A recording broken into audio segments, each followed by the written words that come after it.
All right, so section 5.3, we are multiplying polynomials here. So there's only one objective, and that's to multiply polynomials.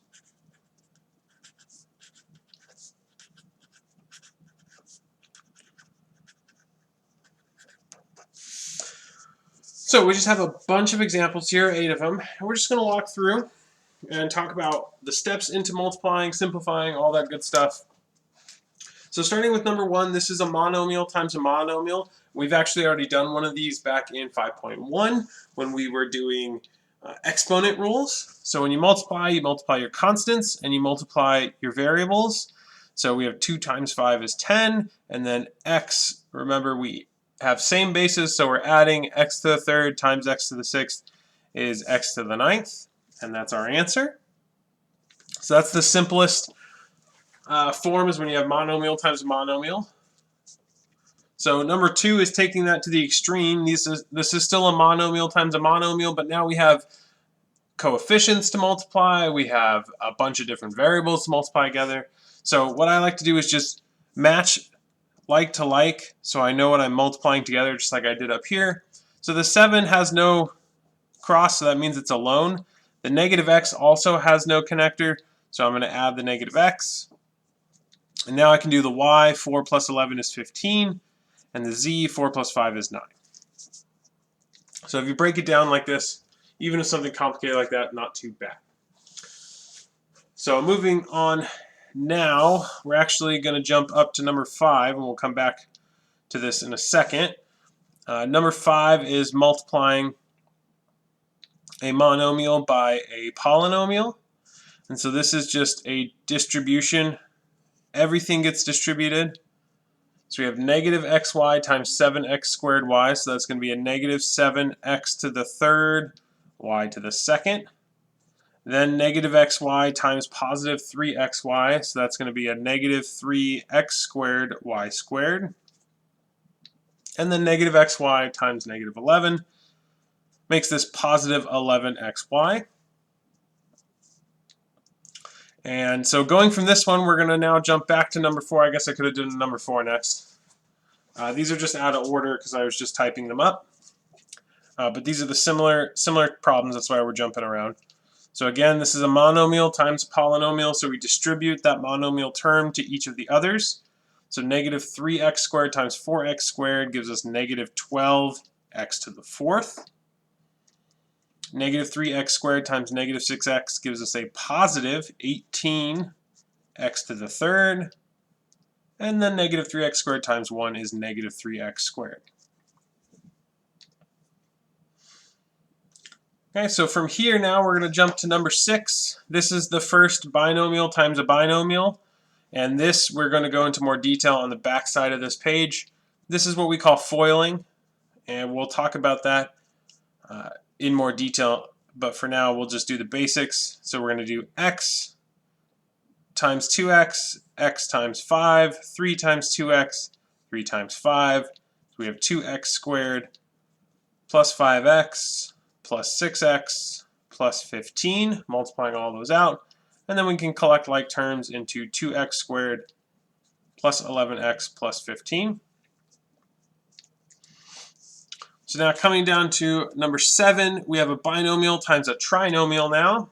And so this takes a little bit more work on our part, but it's the same process. You distribute 2x to all of these terms, and you distribute the negative 3 to all of these terms.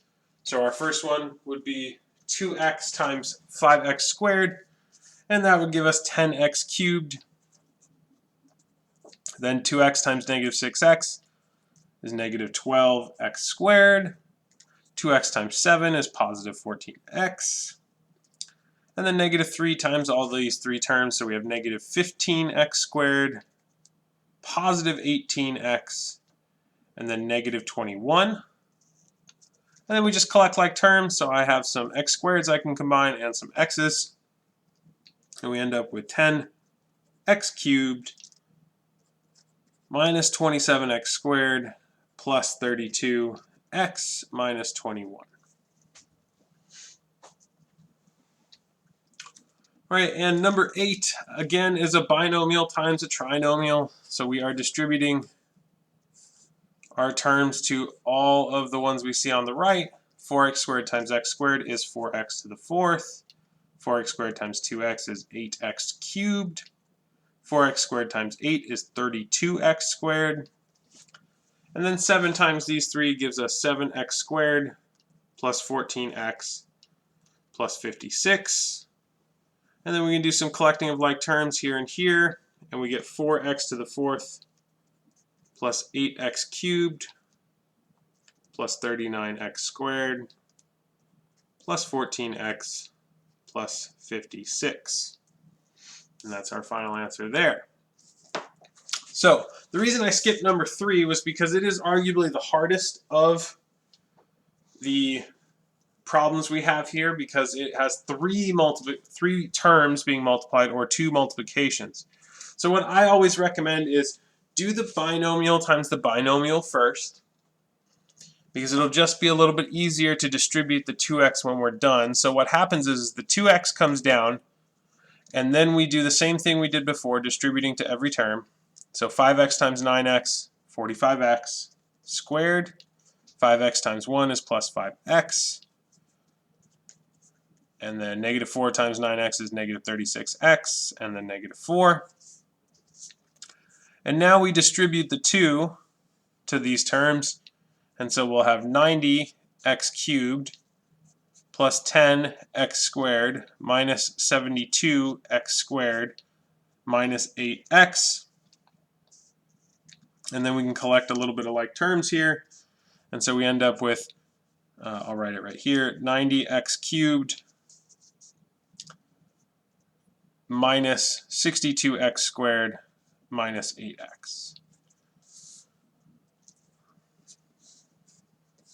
So I'll just go box all these up.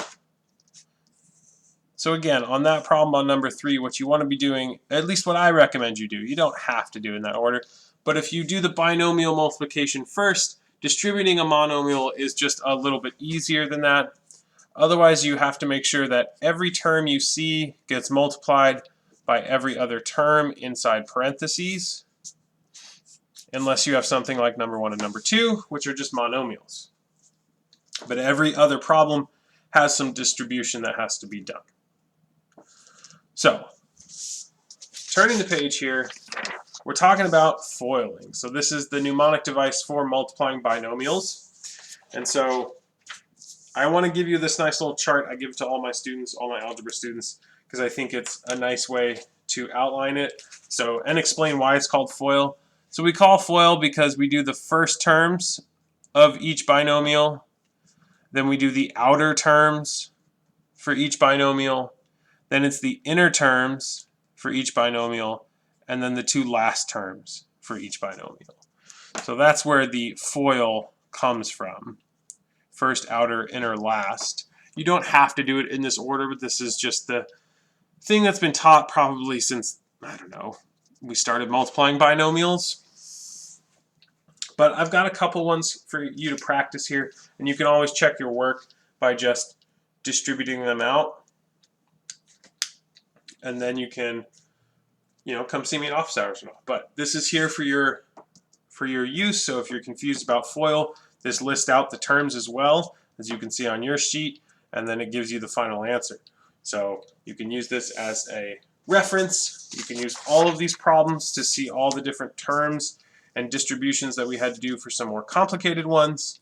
But this is the end of 5.3, multiplying polynomials. This is going to take some practice. If you're feeling rusty on it, make sure you get into your homework early. Don't wait around to get this started.